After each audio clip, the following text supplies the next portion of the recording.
Great win. I mean, Georgia Tech's it's a big rivalry game, of course, for us, and our fans came out and supported us and created a great atmosphere in the building. And I think they're really good, and they were really prepared. And it was a heck of a game. It could have gone either way. We're really fortunate that we got a win. We protect our home court, and I thought we showed a lot of resilience in the second half, especially the guys that came off the bench to start the game. And I thought Jordan Ross played really well. Blue King made some huge plays. We've got so much to clean up, and that's the good and bad with these games. You know, I'm sure both Damon and I both feel like we've got a ways to go. We learned a lot about our teams tonight. But you know, we certainly will go to the film room tomorrow and look at a lot of focus things, open looks, you know, by their shooters, and lack of attention to detail with pressure. Like we were in foul trouble the whole game. Thank goodness our zone, just something we hadn't played much of really here at Georgia or even ever. I thought really bailed us out. So thank goodness we had that thing installed and our guys bought into it a little bit. And Samto, I thought, made some huge plays at the rim defensively and did enough without timeouts there late in terms of handling the basketball to get to the finish line. All right, questions? I think you guys trailed for a good part of that second half. I think it was tied with just under 9 to go. What did you learn about your team with how they responded there late and took over the game? I use the word resilience. Last year's team was super resilient. Probably a sense of confidence.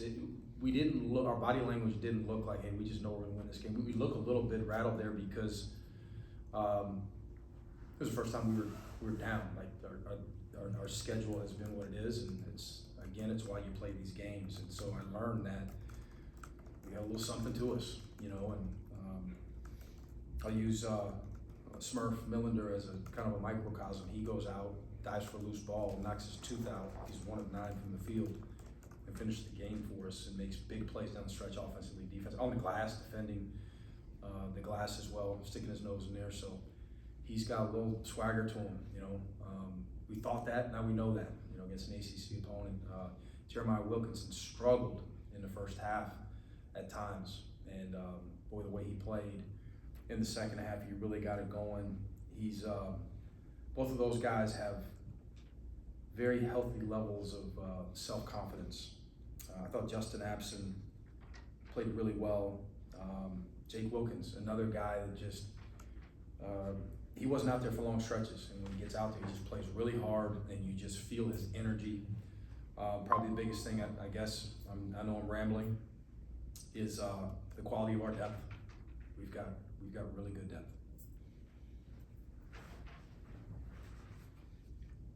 Got a little bit squirrely there at the end. They cut it to a 2-possession game, but was it kind of good in the way to kind of see that in a live game action, be able to come out on top of it, kind of learn from that? It's never good when you get scored out. It's never good. No, but it's good to learn from a lot of the things that we'll learn on film tomorrow with a W, obviously. It just feels so much better. It probably resonates a little bit more after a loss, but we'll make sure that our guys understand, you know, these are things that won't translate to consistent winning, and these are things that will. Our zone was really good in terms of not fouling, and then we went 1 possession of man, and then all of a sudden they get downhill, and I think it was a 3-point play, because we're out of the gaps and we're zone principles while in man-to-man, you know. Connection, you know, they'll connect. Every team that plays high-level games this week, their level of connection, I think, for the teams that will ascend and grow throughout the year will increase dramatically, and ours does. We've got it's early for us, and a lot of things we can do to connect better. We looked at it, we actually talked about it a lot today in the pregame and shoot around, and it'll be the message again tomorrow. Coach, you had 11 guys play double-digit minutes. I mean, is that? Yeah. I know you guys are playing fast paces. Would you like to continue to play this deep, or is it kind of a deal where rotation eventually shakes out, or how does that work out for you? Potentially, but Mike, with these guys, I don't know who not to play. I like these guys, and assuming all 11 continue to grow and connect and get better together, I'd like to play 11. But if we have 9 that ascend, then so be it. It kind of break away from the pack. But I hope that we can be this deep here in January and February. We've got talented freshmen. We've got a couple older guys coming off the bench. We've got depth in our backcourt. And I just think with these 11, on a night where you've got 8 or 9 that play really well, we could probably beat some pretty good teams like tonight.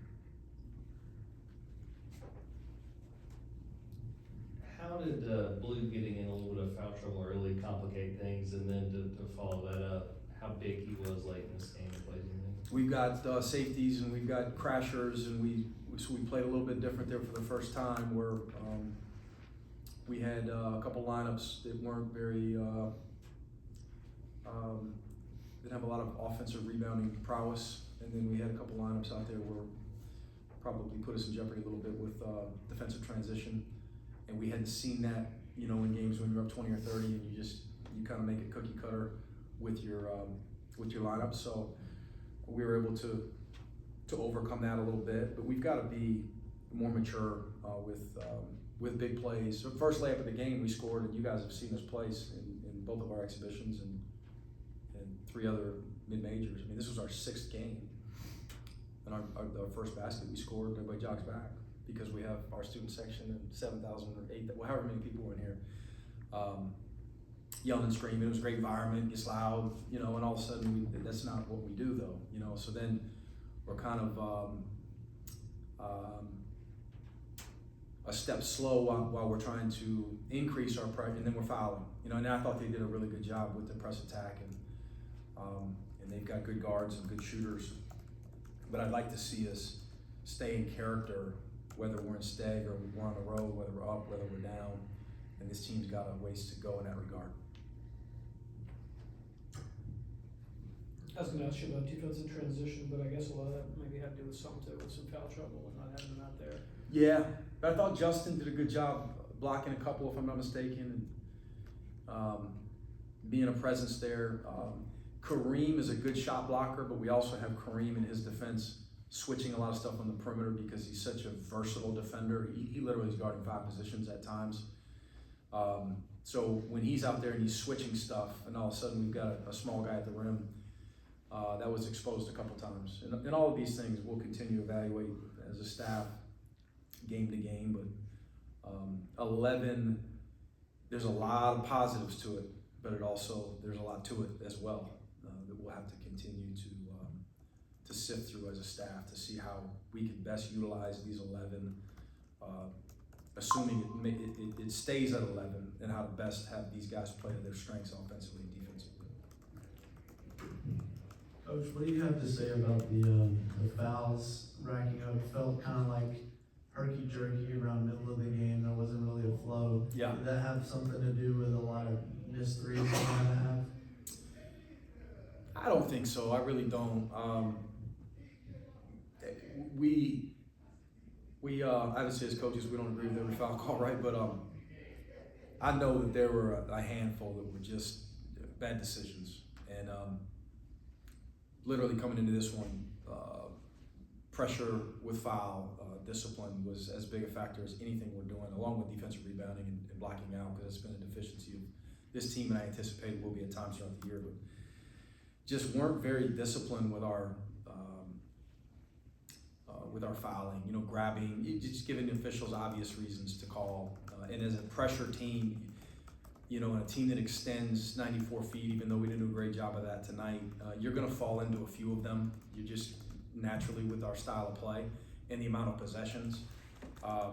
So the undisciplined ones, we've got to get a lot better with. One more question for Coach. I know Jeremiah came off the bench at Cal a good bit last year. Mhm. Do you like him in that role, or you kind of just feel it out? With the best ones? Feeling out. Had a conversation with him today. He was a starter. We anticipated him. He earned a starting spot coming into the opener, and had an injury, missed practice. Started Justin Bailey, and Justin did a terrific job. we're coming off a game that we played the best we played. It's just my philosophy with it. And it was Jeremiah's best game, it was Justin Bailey's best game. Then you got Georgia Tech coming in, why, you know, if it's not broken, why fix it? But we'll evaluate it every day, you know, who's starting. But I like that we've got 11 different guys that are in the conversation. All right, thanks, Coach. Thanks, guys. Thanks, guys. It's time.